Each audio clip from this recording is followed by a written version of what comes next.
all new for us. Things that may change, just as kind of a general blanket statement.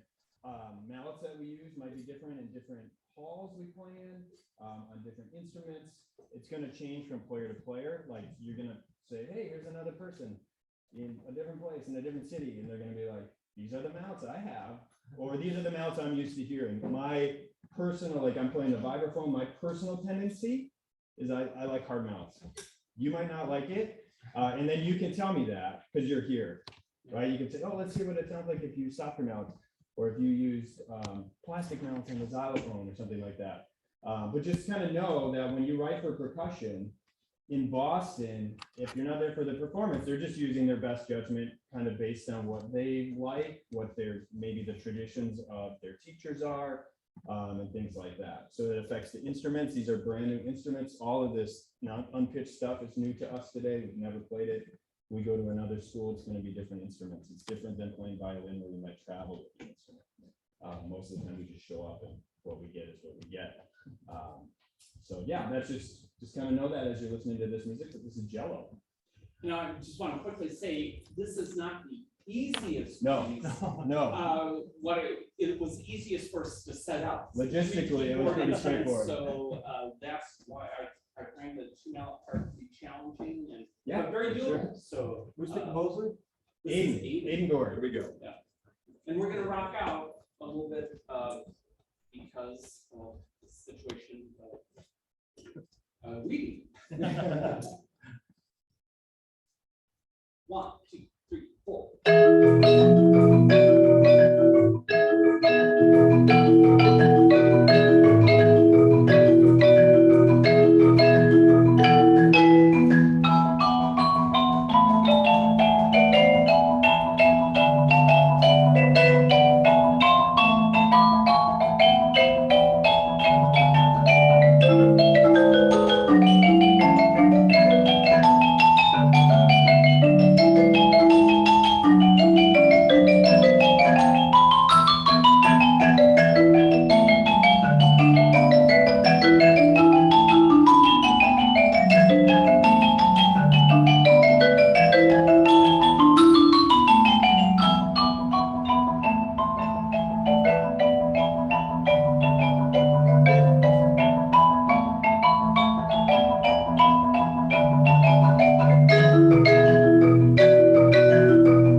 First of all, we have wax playing it.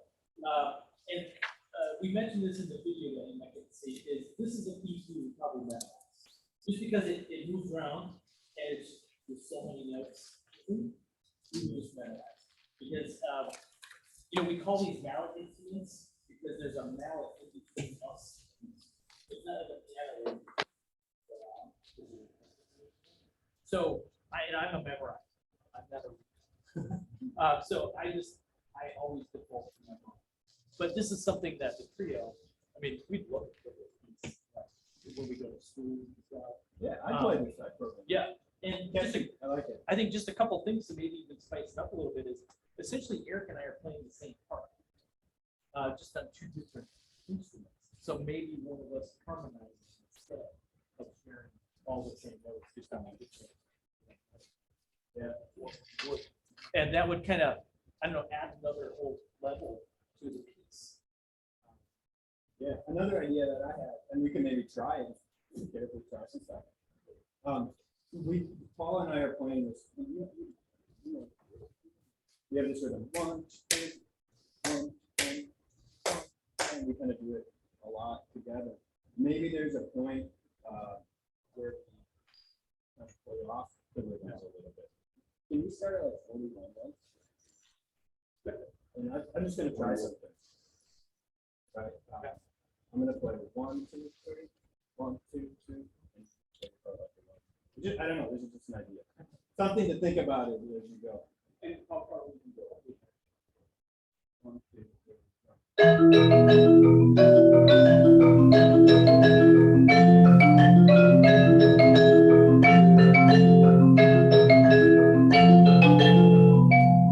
Just to kind of like pocket or something like that instead of it's cool unison rhythm.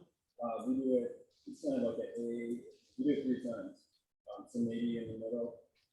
Even up. I don't know. Or not. It's your piece, right? Do what you want to. But that's an idea. Yeah.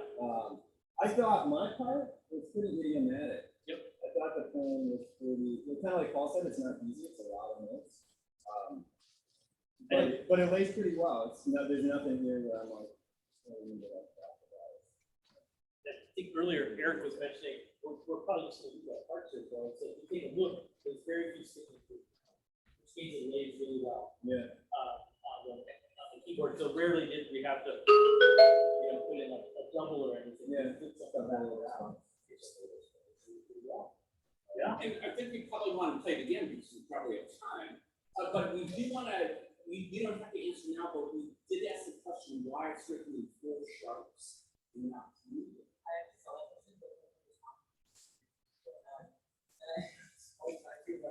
I don't know.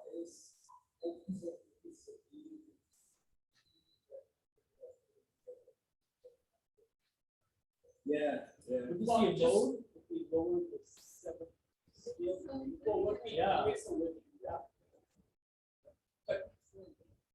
Yeah. I don't know. Yeah. Just from a proposal, like, to make it easier for us to read. So what I did is there's an old ancient office product called whiteout. So I whited out all the naturals because once my brain starts to see something, okay, don't pay attention to that accident. Oh, you have to pay attention to this one. It's actually for my brain. Stress. So something that. Yeah. Malice, are you good with what it sounds like you're doing? Harder, louder? Just so you know, this xylophone is plastic instead of wood, so it has a lot more sustained wood than xylophone. So I picked a yarn mallet, softer. It's a slightly softer than hard plastic, which is what we normally use on a wood xylophone. So we're not getting that attack. That would be different from what you're doing, but it's just because this is the issue.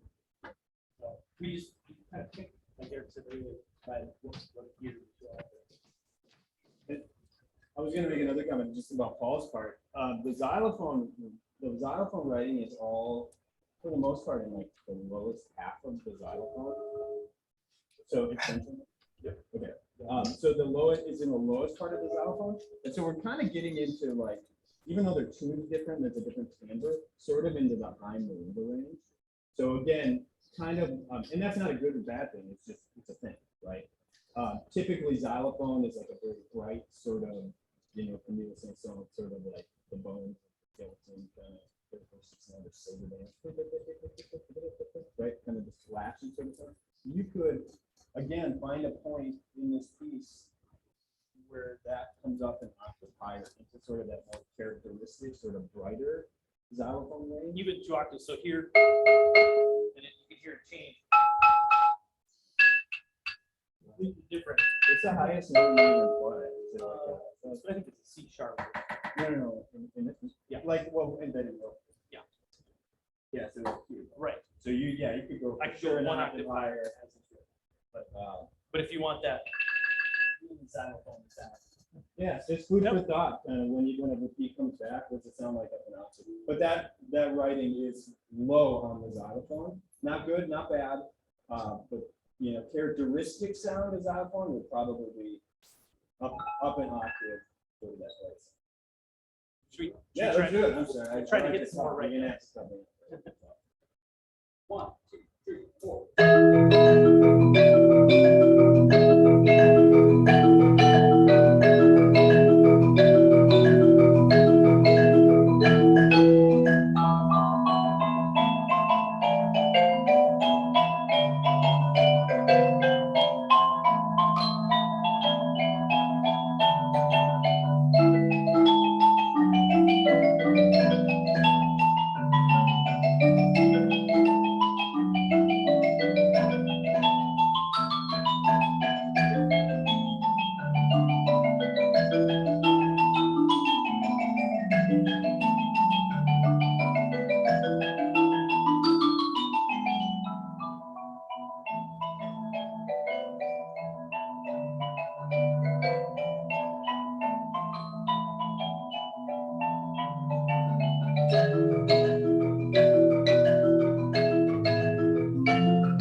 All right, next up, we've got syncopation, imagination. Where is Anthony? All right, Anthony, quick question about the scare part. You mentioned getting 2 steps together. Well, I don't know if it's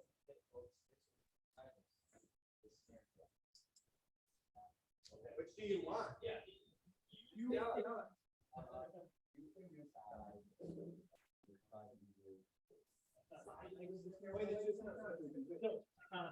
Here's a little there.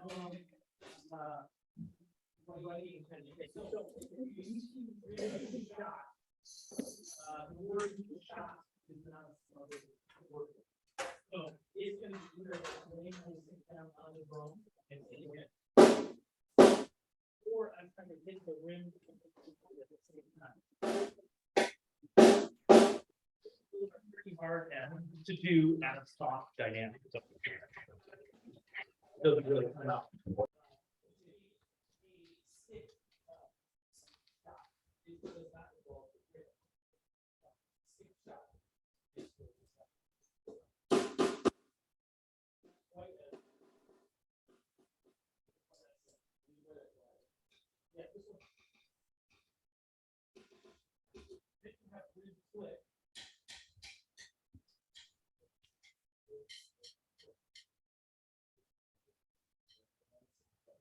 Now, there's also the sound that I call a ring knock or a cross stick that is the sound of power. So I lay my stick down backwards and I'm going to pivot on the stick.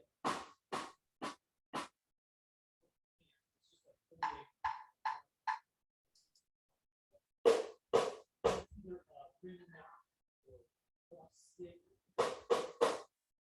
And one thing we were talking about on the way up here is that fortunately So as a composer, you have to. Two skills together.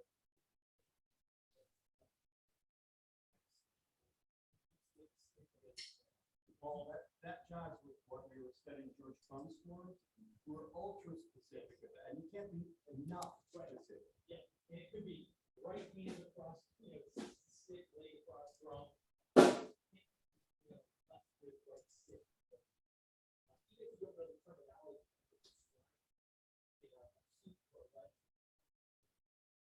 Yeah, I was gonna say that to what you guys are asking. When you're communicating with us, I guess you could like, obviously, how is that?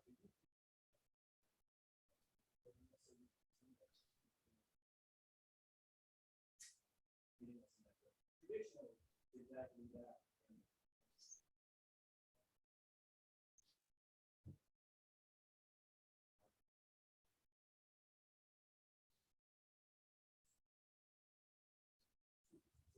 Same thing with the stick. I'd rather complain about detail too much, but we're gonna complain no matter what. I'd rather complain about, why did you never tell me, I know how to cook this, rather than wonder, what is that? Err on the side of telling us. and I think you mentioned useful. That's, I don't think I've ever heard that myself. So your description of it's the sound. So what would you like to do?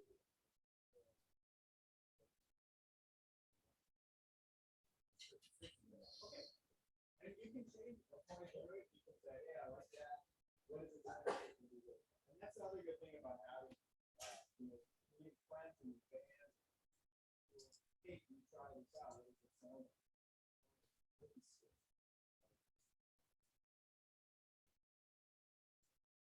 Or, like Bob is saying, doesn't mean we absolutely wrong. So much of it's real. I don't follow it. Cross it, and that's just the way I like it. Right, we better do it. Sorry, one last there. I don't know what to play. It bar. One of those 16s or is that a 18? 18. Two dashes, both casted. Two slashes through the stem. To me, is 16 points. You want to roll? Yeah. Roll. Okay. Inside.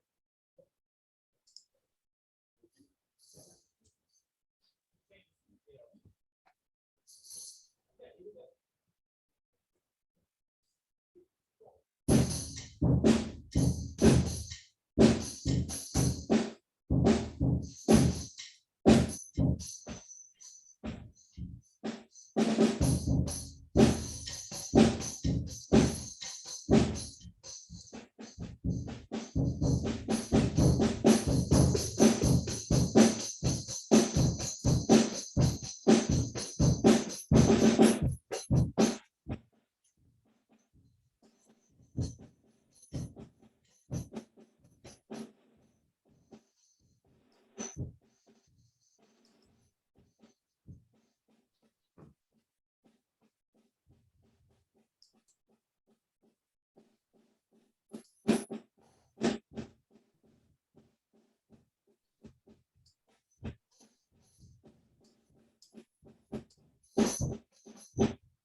But one thing that I really like about it, I like, starting to say exercise, but that's not really.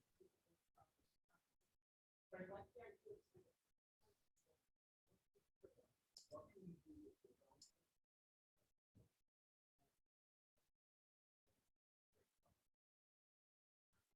Not so like, background stuff. We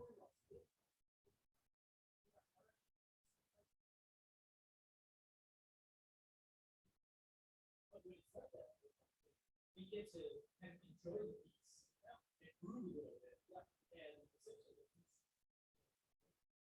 is the rap song. And I can guess it. And again, and I would just say, I wish there was more time, so I could hear what your ideas are, or why it did this and that.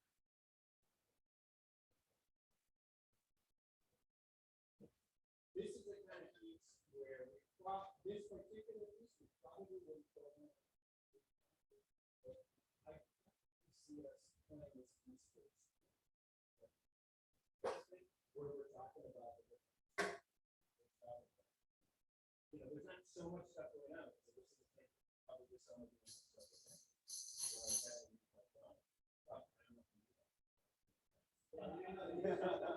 And that's just what I have to do from thumb roll, very common.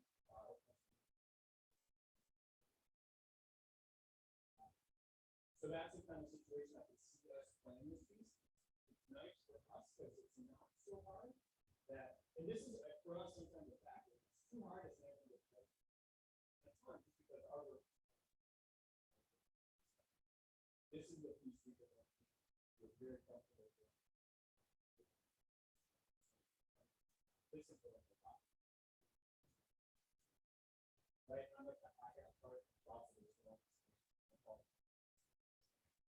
For my stance, like, kind of a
Notice that in the prompt that we received from the trio, we asked for each player to have one instrument play. You'll notice that these are both successful. We had simple setups for you guys in one instrument piece. And that doesn't mean to not ever write for words, right? Like, it's just, again, it's kind of like a lot of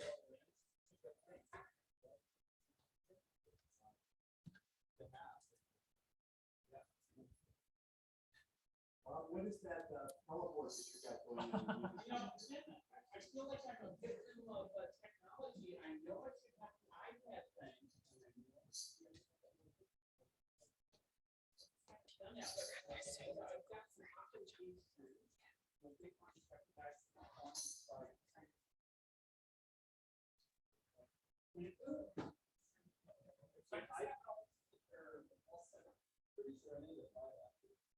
That's right.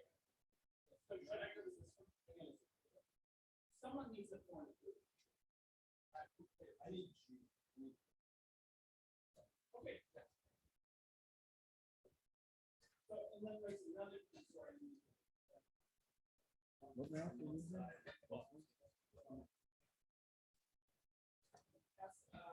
one thing that I would say.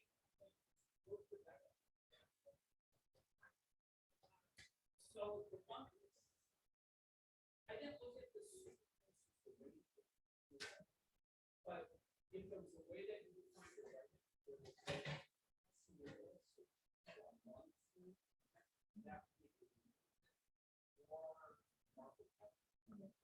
More of this, just, I mean, they have it here, but it's not. I mean, there's possibility people want to comment. One of our most popular programs that we take to schools and libraries includes some Guatemala marimba playing, which is everybody huddled around. One person plays the bass, one has the harmony in the middle, and one has the melody. And we really only have about a octave worth before we're bumping elbow. But we can go into almost any school with one marimba and we play some really fun stuff. And it's kind of just in the Guatemala marimba. That's their national instrument.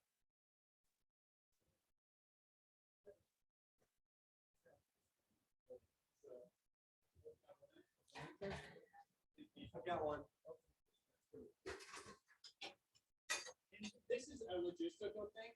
Again, nothing that we would expect for a situation like this, but if you were gonna, publish pieces or something like this, take a few, I mean, it's, I don't do that. Like my last page, this is what I've got on it. And so like if you could, again, it's not a big deal. But you know, when you go and you pull your parts into your parts, kind of think about that, because you have to, sometimes it's how it is, right? There's no way around it. You can't do it. But if there's a spot to like, oh, I can make this 4 measures of rest that I have, then shrink it down, make it small, and it's gonna affect this. You know, it's not just possible. But we have mouths in our hands. It's not super college application. Each corner, like a pianist, I don't know why, it's part of our tradition. Yeah. See over here. Welcome. This is drought.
Yeah, right? We really like the additive middle section where it's little clicks and clumps and then it starts to really fun technique. You know, this piece, it's not super complicated, right? But I can see how this.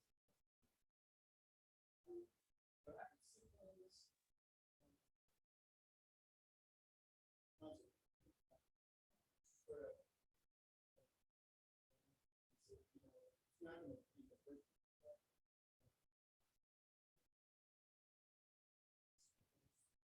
It's definitely that.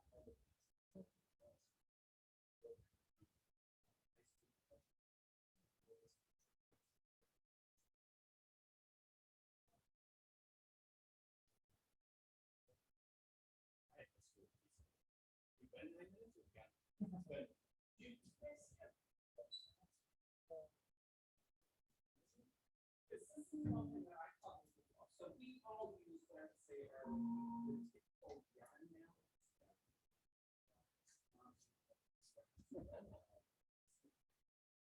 Rubber mallets are more vintage. Something that I. So why don't we play a little bit? Yeah.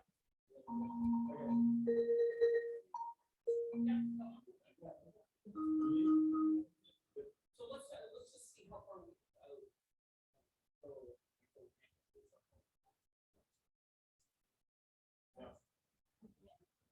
Okay. Yeah, so like where they. Oh, she's strong. Yes, right there. So my composition.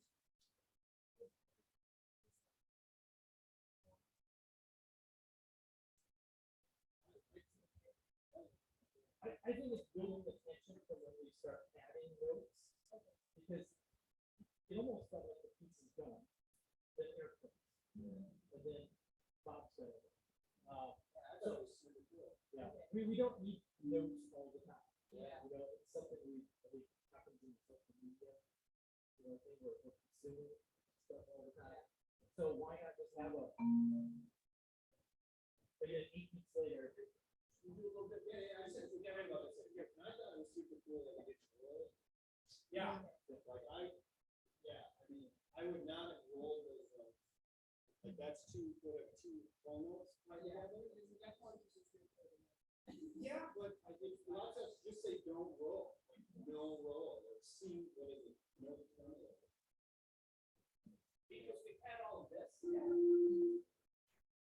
a sudden, well, no, the tremolo, I think it sounds more like a group. Yeah. Let's do what? From the beginning.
like that.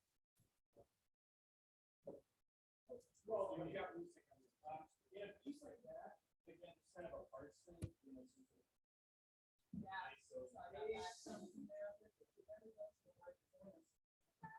that. You know, we can read through.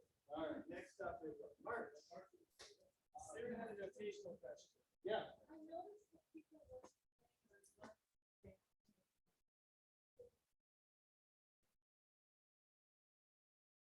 I don't know. We have our own individual parts. We only have one staff on the part. Same, it's like right now. Yeah, so you just one staff. It's about climate change, maybe one. Yeah, that was actually one of my comments. I played E flat a couple times and it kept changing clef. First it was a bass clef, Yeah. and then it went to treble clef. Who do you know what bongos are? I'm so sorry. Can you bring those up to the front? Yeah, sometimes that kind of stuff, like Paul was just saying, you know, sometimes his note or change.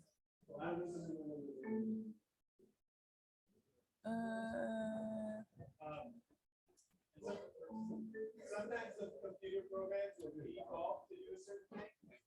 So just kind of proofreading through the stuff, so they can consistency is always the best way. Were you playing Rambo?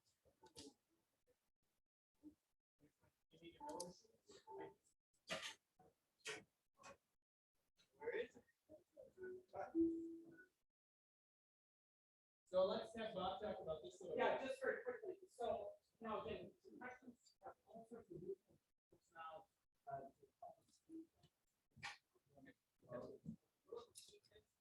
It doesn't happen.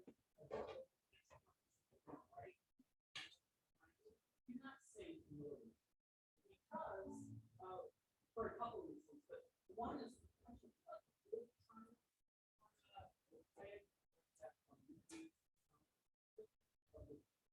When you practice the machine,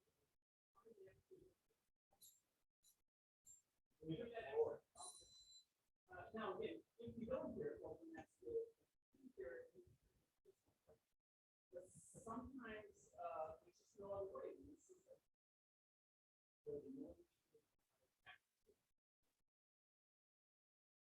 so it's a real thing of we can use it, but I'm not sure what lesson is other than the message of, yeah, it's like He was invented by a Broadway drummer who had to play symphony, drum set, glockenspiel, triangle, woodblock. The span of like 2 minutes. And you can't pick up the triangle either. And you don't really want to play with the drums. Which says, although Bartok, yeah, Bartok did that. But anyway, just happy music, glad to show it to you. And if I were playing it like it's really in the rhythm part, I would have to have fourth mallet. But this one will just be dedicated to the note. So we're just kind of.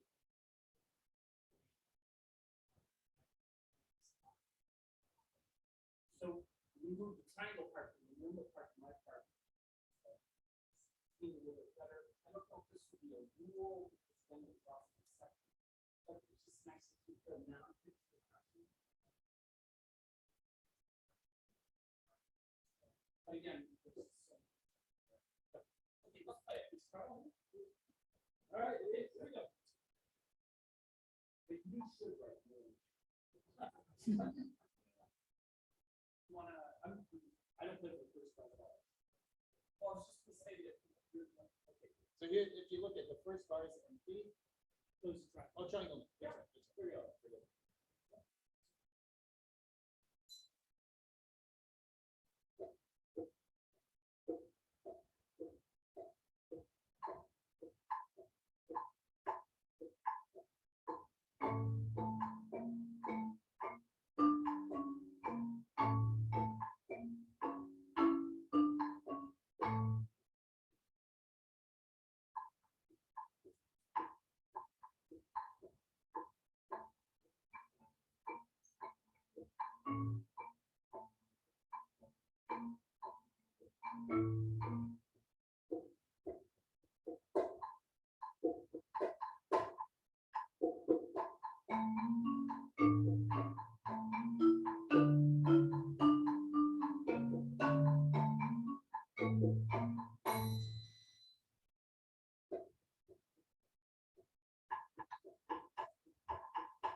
So,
I mean, let's just play maybe from G to the M, so we can hear it right there.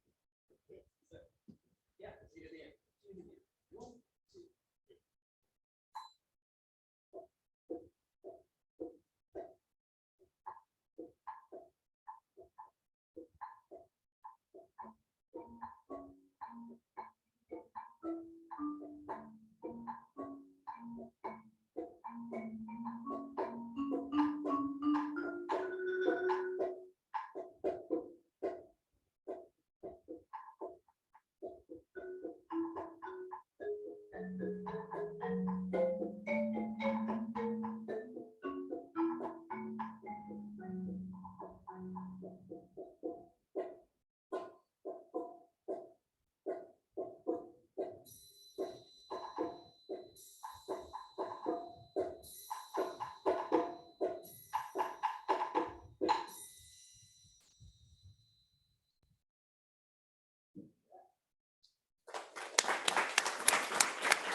So we have the melody, and then the exact of the sound of the song. So I don't think I understand. I mean, it just sounds so plain, right? But here, stuff is from somewhere else right away. And it does not necessarily make us, oh, in Mexico. It sounds exotic. But I think it's a nice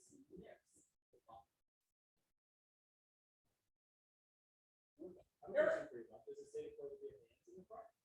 It does not say. What made you do that instead of putting it? Well, because traditionally, bongos are played with the hands.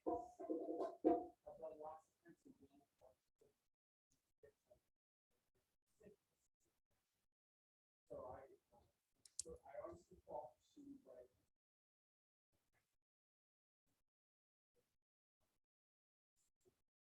That might be something to consider, as you learn more about the way things sound. Again, you could be specific and say, bongos with hands. I can see younger groups getting this part and then having 2 drumsticks. And what does that sound like? You have some sticks back here. Just so you can get a handy. It's actually on a 6th grader in this one. So you can soft. It's just a different character, right? And I would just note, this goes for other composers too, if you look at the marimba part, I don't think use those people. Anytime there's a roll that's not tied to the next note, that applies for us. So if you want something continuous, it has to be. The same thing for snare drum, timpani, anything. Otherwise, you'll get it's a re-articulation. But if you want, yeah, you can write in phrase markings just like you would in Jeopardy. If it's not tied, how to decide how long the break is. It's, I think of it as a breath, a really quick breath, or if you're like a trumpet player, you know, the trump has to stop the air really quick. We don't want to get it too short because then you. So we try to make it as long as we can. It's just like a weak way or hot one when they play a quarter note. You just sometimes it's dictated by tempo, like what you can do. Sometimes it's how you want to phrase it. You know, so there's no hard and fast rule. If it's slower, the course of it. You have more time. One quick thing about the clave part before we go on. We're at 12. Yeah, 12. So we got 15 minutes. So I was just going to say with the clave part, these are just two claves I grabbed out of the cabinet. They're kind of different sounding. You'll hear another clave and another piece that's much higher pitch, which is more what you might hear kind of normally. But again, it's sort of fit with Bob's part. Yep. Bob is a teacher. That's what you know. Hurting to tell. Oh, I know.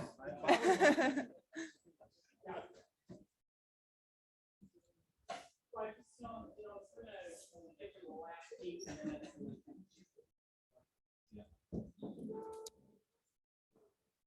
Go a little long.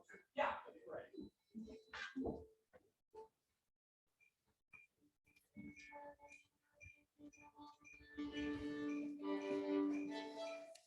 So this is chamber music without a rehearsal. So we'll see how this goes.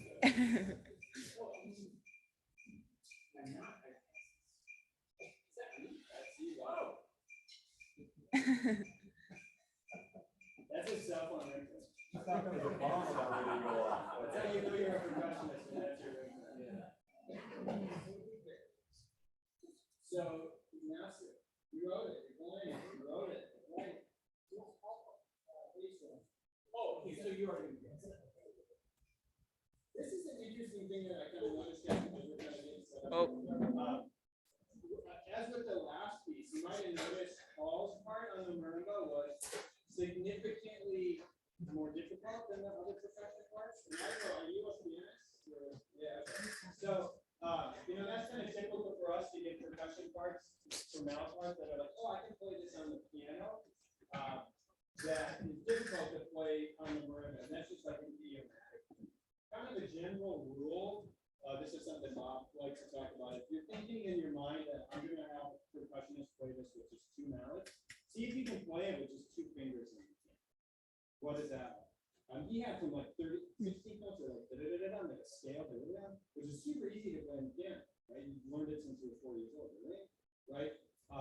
When you have 4 mallets, all of a sudden, you know, so you can go digga-digga-down, da-da-da-da, da-da-da, how fast you can do it with 2 fingers, 4 mallet parts, you know, kind of here, right? That's kind of what we got.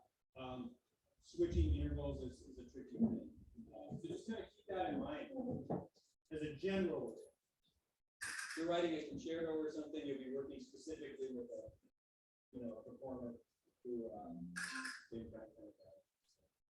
We were talking about note lengths for the last piece, about tying notes together. We have large instruments that break. You want to think about what's the length of that note. So this piece, I have a quarter note on the bass drum. But that might last quite a while, which may get in the way of another thing. So we want to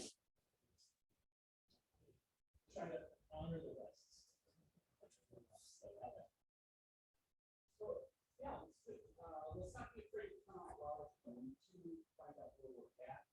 We know there are score 7 that the violin starts to the 16th note. So we'll listen for your 16th note and try to do that for us.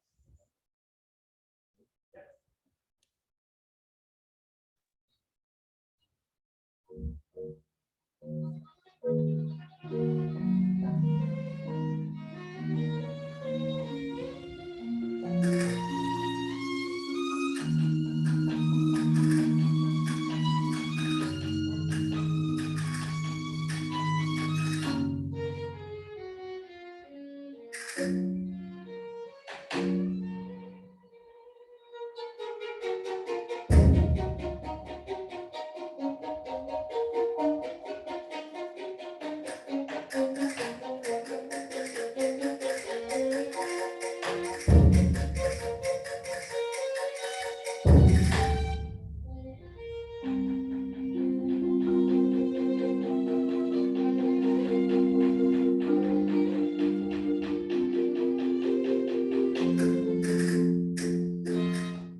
And, E flat.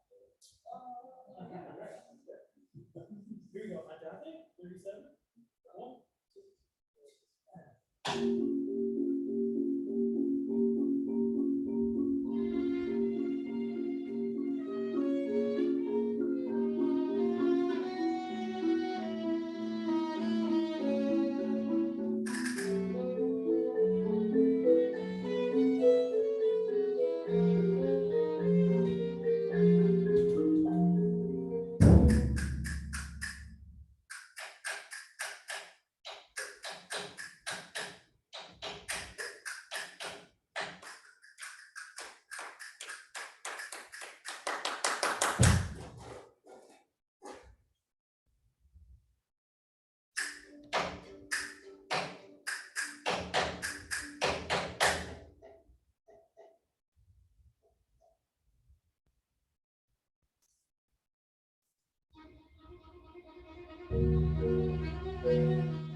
You would probably, and we would probably,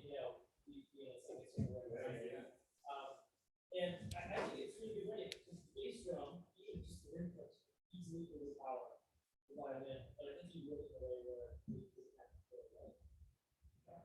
I also like it, you notice on the cassette card, for instance, measure through. Like he makes an indication when I should play both instruments at the same time. Double headed notes, which I thought was nice. And indications then mean that's just a symbol cassette. So again, I don't know what they said, but just I love it. Like it. So, Like you said at the very beginning, more information. It's got over communication. yeah, so I think this is going to be the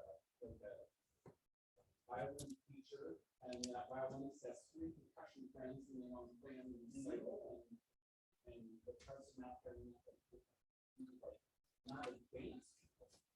Or one. So you mentioned marimba parts. Yeah, it's more.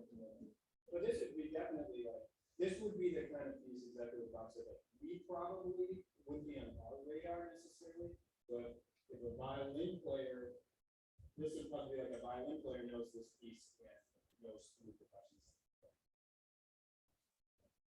It's just fun to play. Surprisingly, it came together so easily. Yeah. Depends a lot on the quality of the violin. Absolutely. Yeah. Absolutely. So congratulations.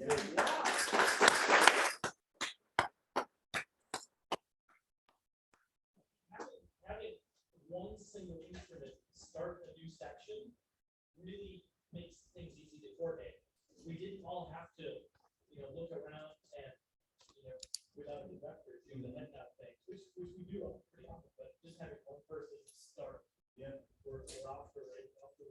And then I don't know if you noticed this audience, but it's kind of a fun musical experience for me when we got to measure 6 to 7, pretty hard, and 1 to 3, 6, 8. All the musicians know to look at each other and we can see what to do. Based on the fact that we know that we have to look. Right? All right. Yeah. We're at 9 minutes. Okay. And again, just, thinking, Bob has mentioned this before, but in this kind of age of, kind of marketing, this could also be One thing you didn't know, 3 percussionists, where you can choose, right? No, I'm just saying, like, that you probably could write it for 2 percussion pianos. Right? Is there anything that you want to hear again or do you think? Yeah. Great, well, congratulations. Yeah.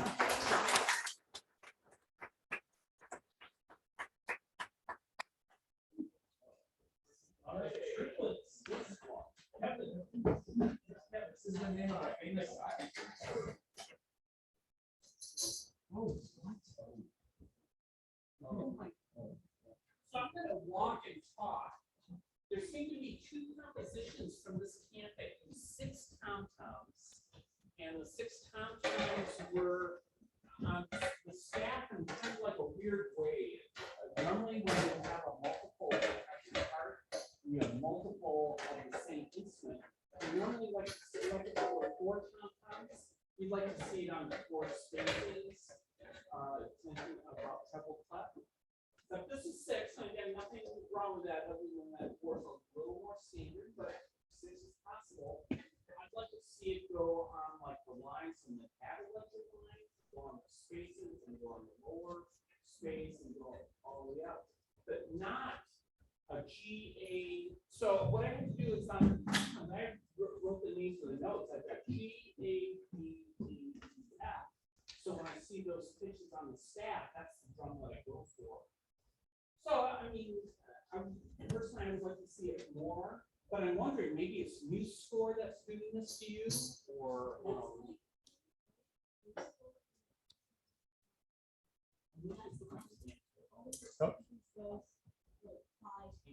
He's answering the question though. yeah, So can you say that again louder? If you like choose content from the score, it only lets you input those. so you're a victim. So it's a big, you have to do it that way, right? There's probably a support group. And I mentioned on one of the other pieces, that if you want 2 toms, again, more information, because we would actually spend an hour tuning, toms, or finding some rotor toms. So those guys up there in the corner, those spin, and connect to loosen as you spin. So you can change the pitch pretty quickly. But they have a completely different sound than a drum with a shell.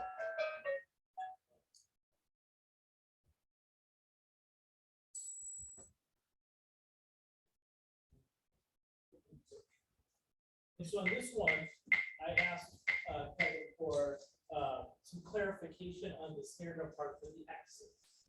Because we have 3 different X's.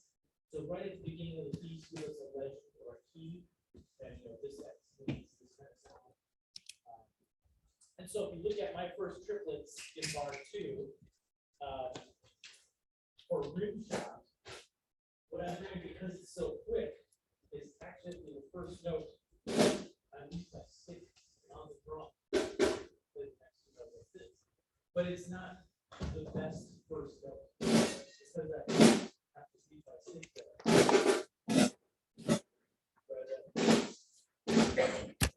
So there we go.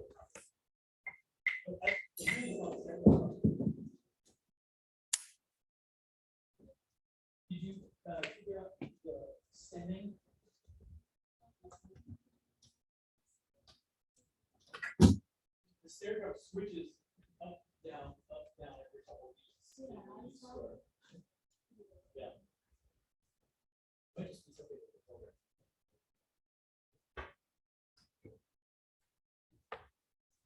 It'll be interesting to see the studies that might be done on the way people compose based on the ability of the software program functions.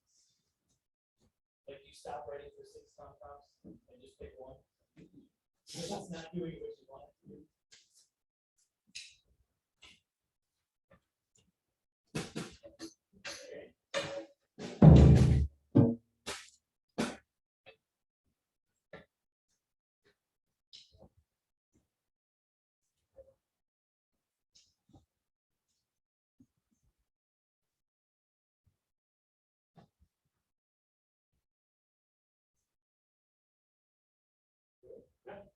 Okay, here we go, triplets.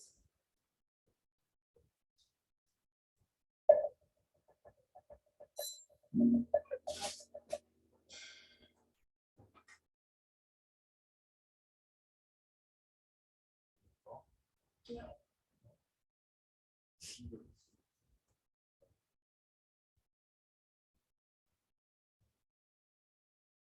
there can be reviews, right? Reviews.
So measure 53. Okay.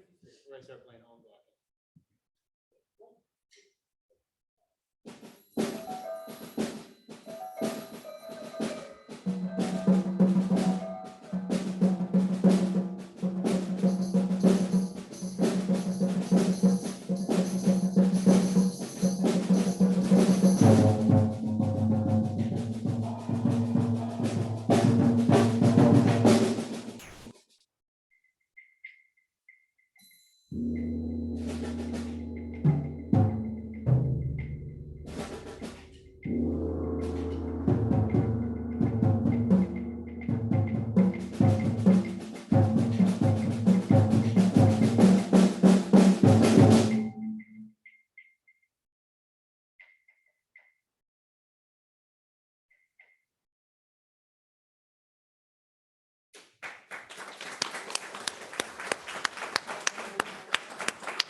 Yeah.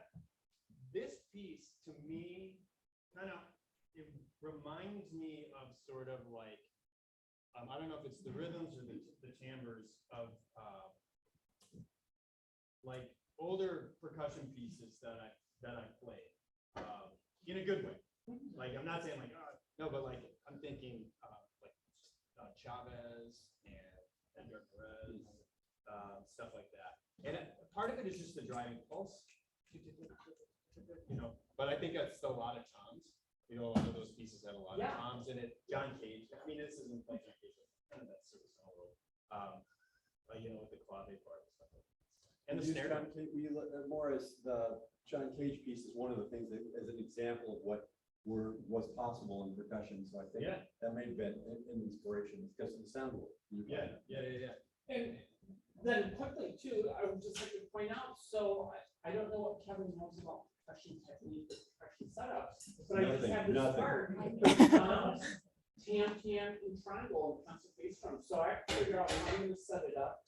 And because of the speed or how fast I have to move from one instrument to another, I have to have ways to figure this out. So it's when you go to percussion school, you don't necessarily learn that the tan should hang on the rack.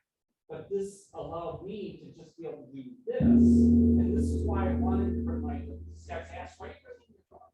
I wanted to know what I was dealing with. I wanted to know that my beater had the right length of cord and it was going to work for this particular application.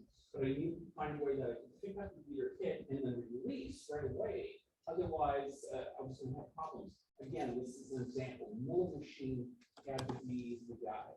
If I only felt guilty for just playing snare drum for about a second.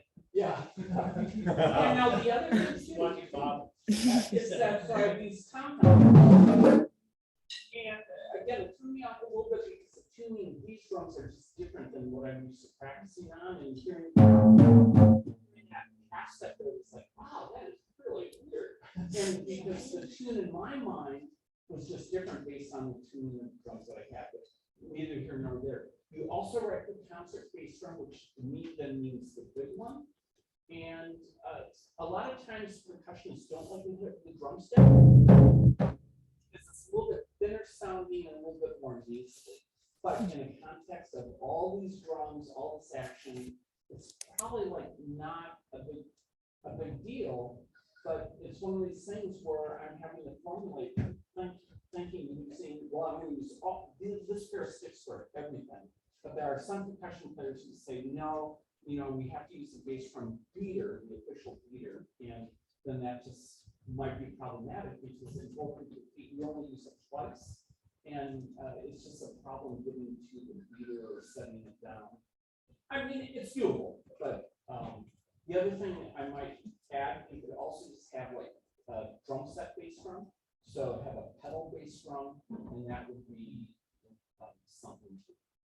And then there's also too, like if we had more time to kind of dig into this, we might come up with different solutions. But there are also like swizzle type sticks, Yeah. which are sticks that have like a mallet on the back side of it, something like this. So it's like a drumstick and then has like a, again, it's not a bass drum beater. It's not ideal, but kind of like the Miller machine, it sort of came out of this like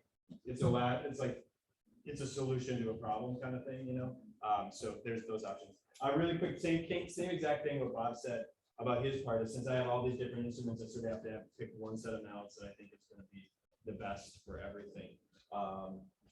Typically the clave, I would hold it in my hand to play, but I had to, put it on, mount it essentially to play it with mallets just because there was no time to switch. Which isn't, I mean, I had these already, right? I've done this before. It's not my first rodeo, right? Like, so I had these in my basement. I was like, oh, gotta play the claves with sticks, got it out, right? It's like, I've done it, people have done it before you, but you probably didn't know I was gonna do that, right? The other thing too, and this is kind of what I was talking about before, there's 5 tempo blocks typically in a set, you wrote for 2. I just picked the 2 lowest ones, right? I could have picked the 2 highest ones. Timmy Johnson at a different high school, he could play 2 middle ones, right? You also wrote for 4 Almglocken with specific pitches, and Almglocken are tuned to notes, just like a xylophone or a piano. And so when I see this part, I'm thinking, does he actually want these fourths, like actually tuned? Like, am I going to have to figure out how to get those Almglocken? And I didn't, but because they weren't available to me. So that's another thing. Like if you write for Almglocken and you're going to a university and they have them, awesome, right for those pitches. If you're writing for the Boston Symphony or Minnesota Orchestra, yeah, they're going to have 5 octaves of tuned Almglocken. Go for it, right? Or you could just say 4 cowbells or / Almglocken, whatever. You can get a specific or unspecific. Sometimes if you get super specific and I want to play your piece, I want to play, triplets so bad, but I don't have 4 Almglocken. I'm probably just gonna use 4 cowbells because I like your piece so much that I really want to play it and I don't have it, right? So just kind of know that kind of stuff happens. Cool, you got your part? All right, lead me to the lights.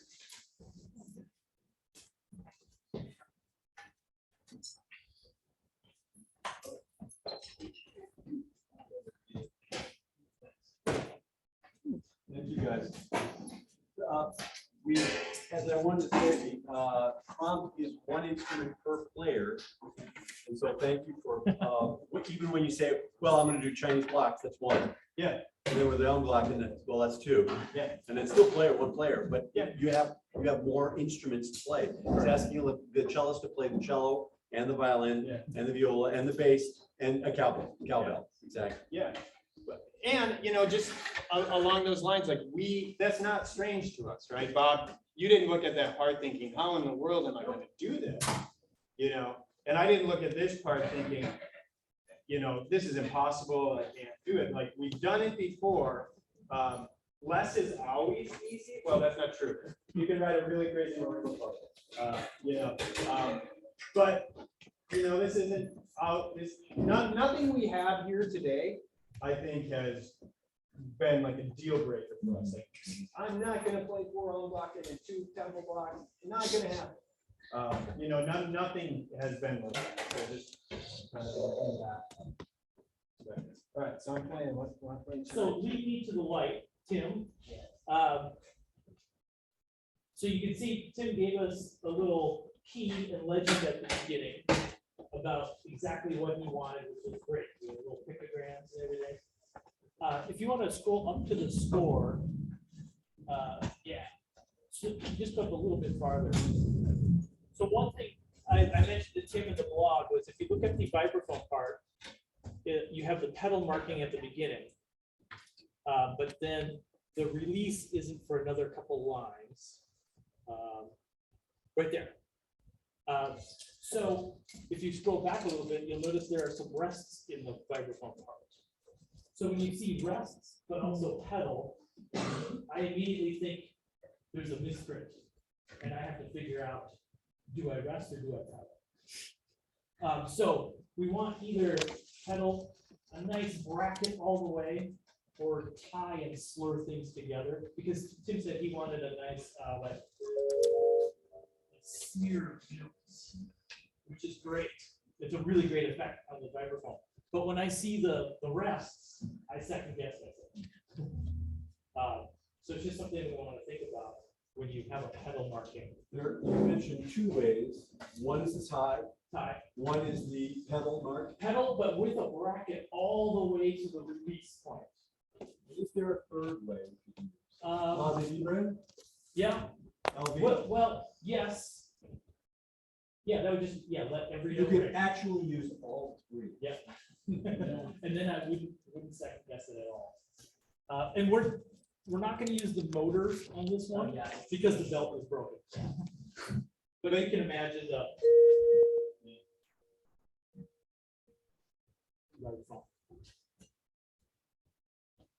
Can we do it? Tim's playing a little piano, right? Okay. Yeah, we'll get into specifics about the part here. So we're 1, 2, 3, go.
think, this one, like, we probably wouldn't, not, I think it's a really cool piece. I actually think it's really cool. So It'd be great to have a conductor. yeah, we would need a keep us. I'd love to have a couple yeah, times. we would need a conductor. And also chimes aren't an instrument that like us as a small ensemble have. If we were playing, you know, at a university, like again, a school percussion ensemble, a university or a high school situation, they wouldn't have no problem. Us as like a touring sort of self-contained group, we would program this piece, but only because of logistics. Yeah, I think it's really fun. It'd be great to actually like have some rehearsal time to put something like this together.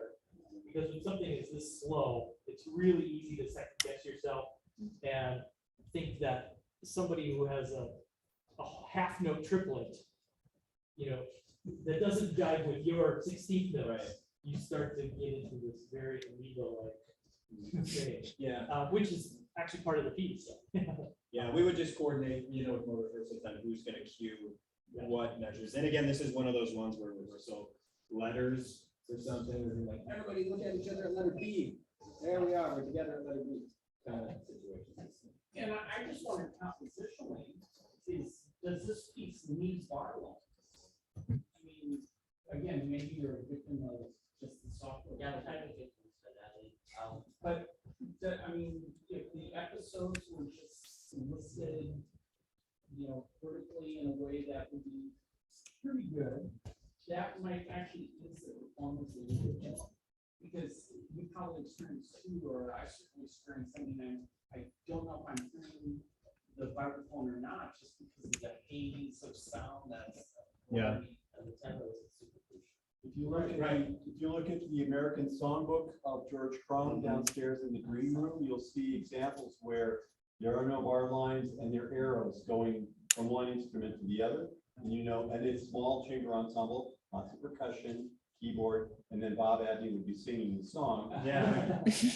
And that's also an example. What we did is a week on George Crumb. You can check the score, it's still down in the green. Yeah. And then I would also just find, and I'm curious, so the measuring cup on the can, how did this come about?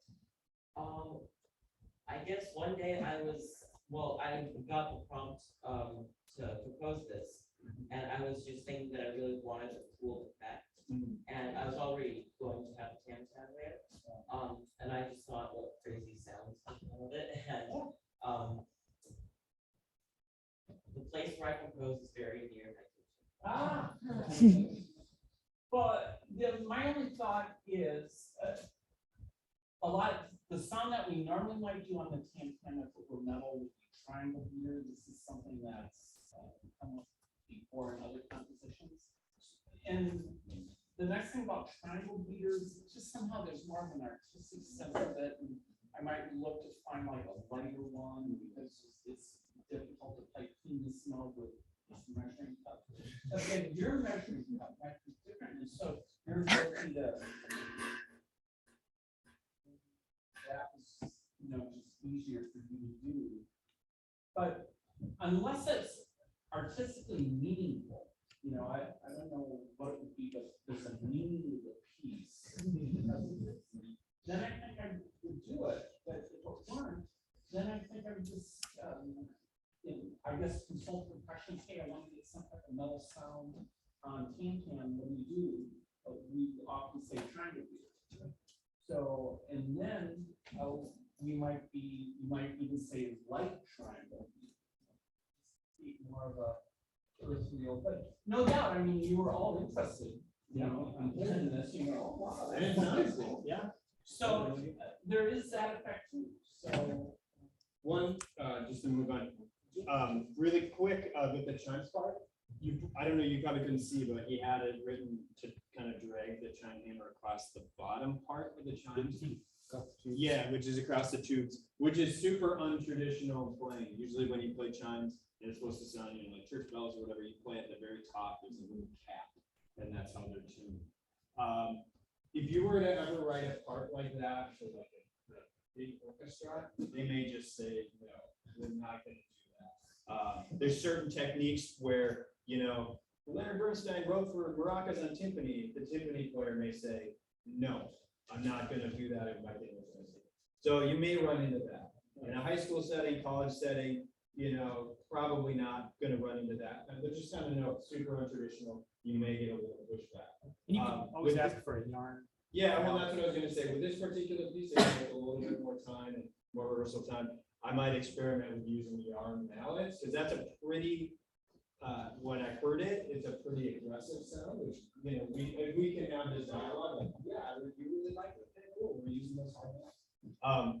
But I might even experiment, I could change mallets halfway through and use regular chime hammers for the loud ones and yarn mallets for the other ones. All right, awesome, thanks.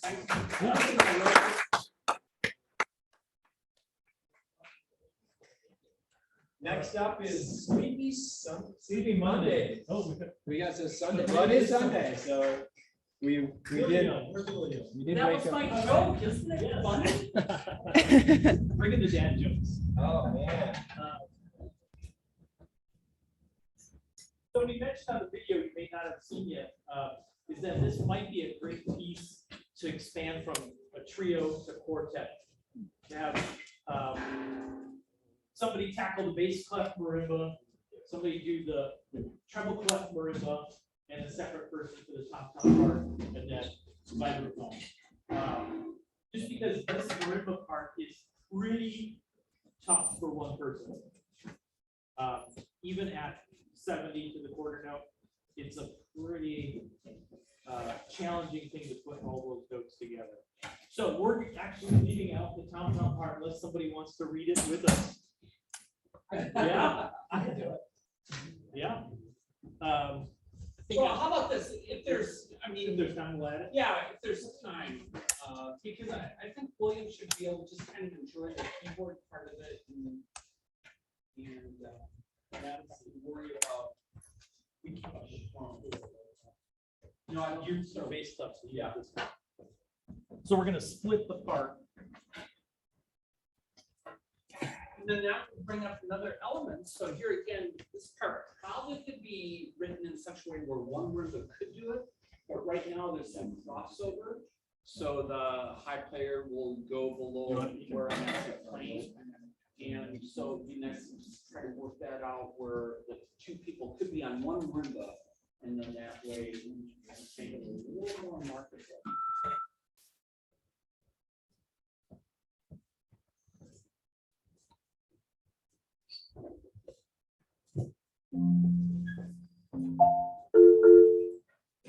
And then with the, as we're kind of getting set up here with the vibraphone part, it's kind of like Randall was saying, this is like two separate instruments. So I've had to do it before, but it's never easy. It's never easy to have to play vibraphone along with bells.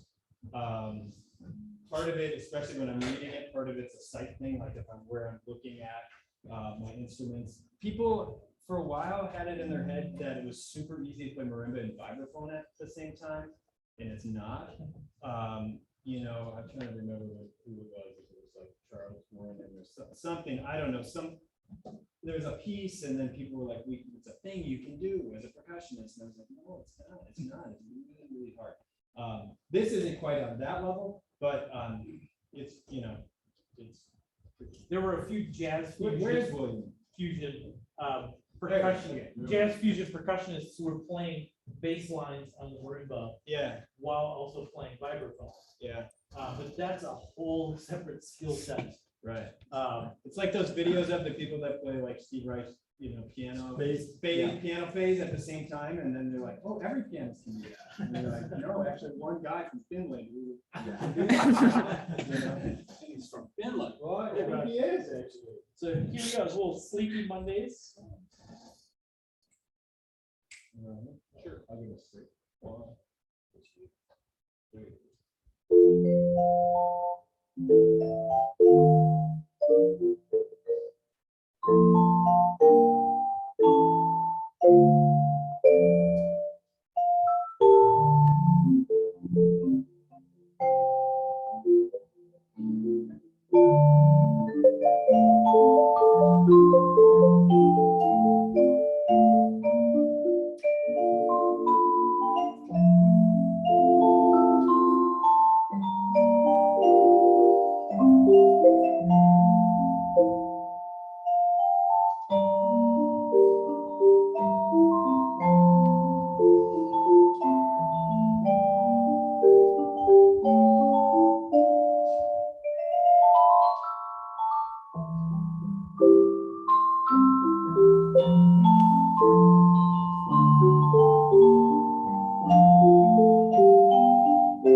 cymbal hole.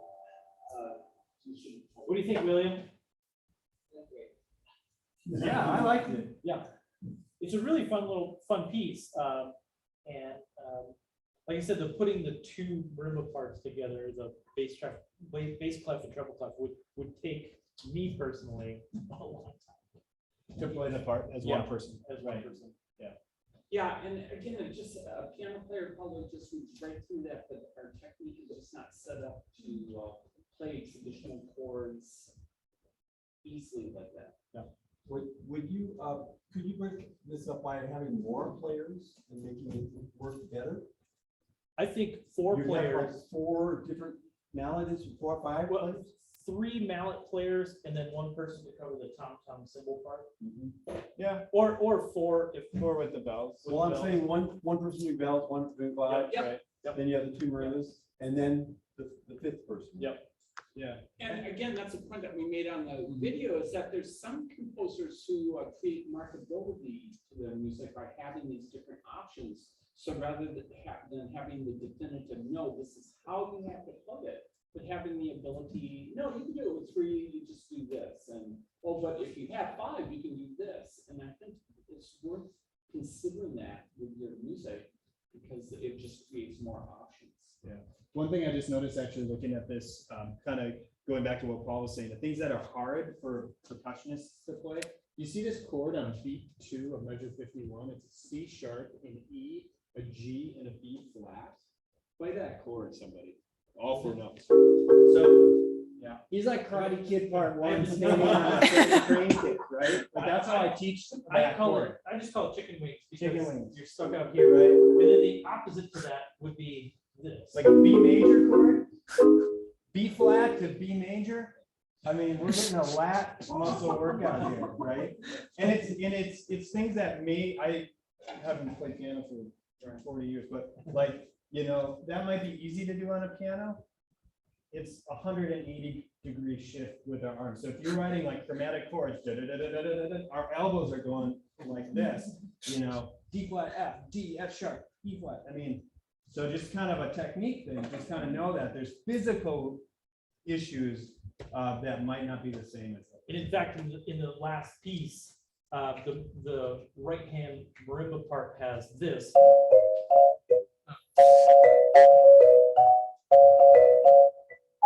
That's still not doing this hand yet. So just to play C sharp, F.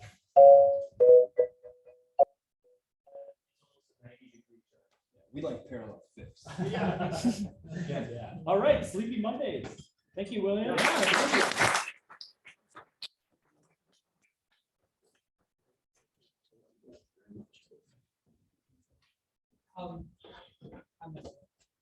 What was that?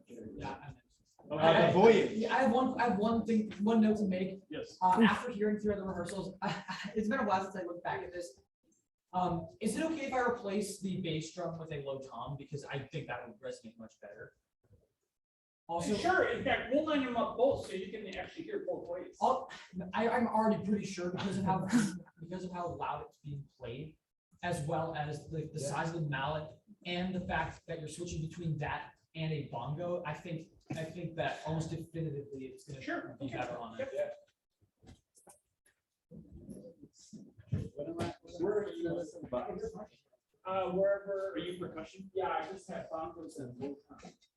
And, you know, just kind of what he was saying about the bass drum part, things that we do when we see parts, I'm sorry. Yeah. No, what do you play? Oh, I play violin. Oh, okay. But you can look at a part and see how rhythmic it is, and we're gonna dampen the drum in a way that we can hear the rhythm, right? So we look at that rhythm. I'm not gonna have the bass, even if it was bass drum, like let's say you still wanted bass drum, we're not gonna just have it wide open, you know. We're gonna dampen it with this. We're gonna probably get something else, and it's gonna sound. That's something we as players are gonna look at the part and know it's a rhythmic part. We want to hear the rhythm, as opposed to it's a lot of long notes. And we're gonna kind of do that. just kind of know that some things we help you out. yeah. And we did have a question on the video you see, Stephen, about, if you look at, so starting bar 8, 9, we have 4, 8, 3, 8, 4, 8, 3, 8, then all of a sudden 7. Yes, But it's the same. it is the same thing. I was actually originally writing this and saying, oh, that was a recommendation from my teacher, so you guys can have a better sense of it. So I'm missing a folder, where's my folder of music? What does it look like? This is one of the ones. Black. Black. Is it this one right here? Is it that one right here? That's what it is. Okay, thank you. Okay. Oh, I need my phone. That's what got this bag. I mean, it's not a base one, so. Sure. Is this your time? Pass them out. Yes. Yeah. Yeah. Were you also thinking video game? I mean, kind of just the sound I was looking at more, and I apologize because that's kind of that thinking I almost, in a way, almost. Some of the technical aspects.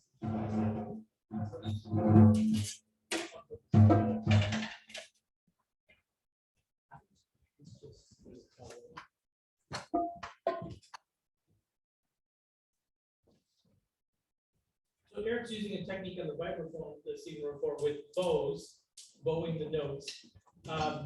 If it's something you're writing for, make sure you give the performer time to set them down and pick up mallets or vice versa. Unless you want to hear somebody chucking some mallets into a tray, or which does happen.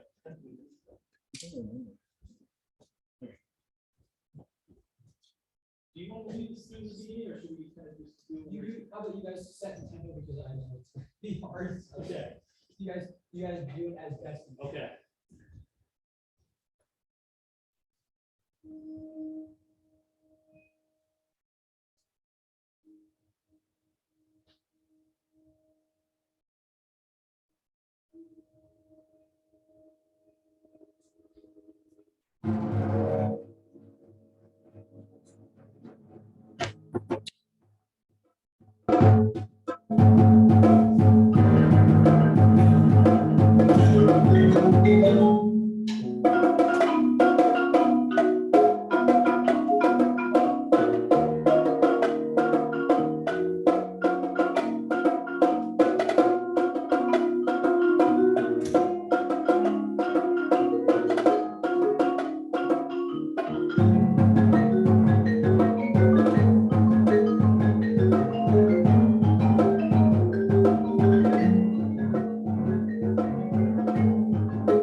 Yeah, you're lucky. No. No, the rhythm, it's not that fast. 176 looks fast, but it's not terrible fast. I like your groove. I mean, the 7/8 is pretty cool.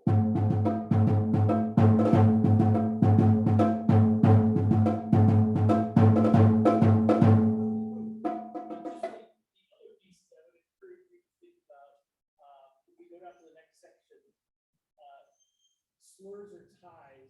Yes, when I heard you say that, I thought to myself, yeah, that's right. No, I wanted slurs. Yeah. And you know, your piece kind of lends itself to that, so the performer, we just think, well, that's probably what he intended, like that he wanted. Yeah, broken up like that. So yeah. Really fun piece, fun groove. Yeah, when I look at this piece, at least the part that I had, the vibraphone part, there's no like real question. I wasn't wondering anything. Like it's pretty straightforward. You know, there's few technical things I had to sort of work around, and with a little bit more time, I might have different, you know, solutions to them. But you know, you didn't indicate like in the vibraphone part, there wasn't anything about pedaling, but again, if I didn't see that, I would just do what I thought as a performer was right, and it's gonna lend itself to my interpretation. You know. I think it was fairly specific as to what I wanted to do best to use for playing the instruments. Yeah. I don't know if you noticed that, so the first 4 bars where Eric is blowing, you say soft mallet. When we hit the 7/8, I switched to a harder mallet. Just because rhythm is kind of mushy there. Can I ask, how did you play that part of the? Like, because did you play? Like, I said the bass part was awful. Yeah. Did you play the bass part? No. Okay, that makes sense. Yeah. Just the treble. I was wondering I was wondering when someone was demonstrating, who was demonstrating? Yeah. Because you had one hand on the other one, so I thought that you were going to be flailing around during my piece. If we would, if I tried to put the bass clef in there, I would just go on around. You should have seen what it looked like before. I actually simplified it. Yeah, so that would be really hard to play. When he just played on piano, that would be hard. I think you did. I'm simply in awe of what you guys did today. Thank you very much.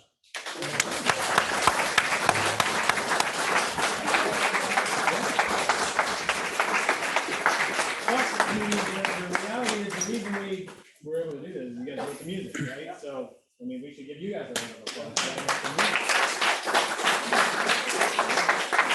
So I'd like to at least explain what will happen now. We've got some videos from the rehearsal that we will put on the blog. So you'll be able to see that rehearsal process. And we have these audios are going to be turned, and we're going to put it together with the Zoom.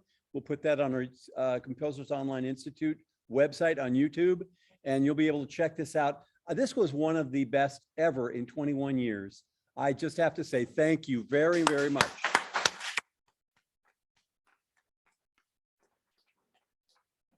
Like we had a lot to say, but really it's just little things to take your pieces just the next level or to think about during your next piece. There was nothing unplayable. Interesting. There was nothing that was like we just shrugged our shoulders and wondered how we were going to do it. Yeah. I think it's really playable pieces. Yep. And we were actually talking the other day how tuneful most what it was, because these days we get some really weird pieces. With a lot of bowing and atmospheric stuff, and it's really fun to play a groove or a melody. Yeah. Yeah, right. So we thank you very much. Thank you guys one more time. That's going to close it out, I'm sure.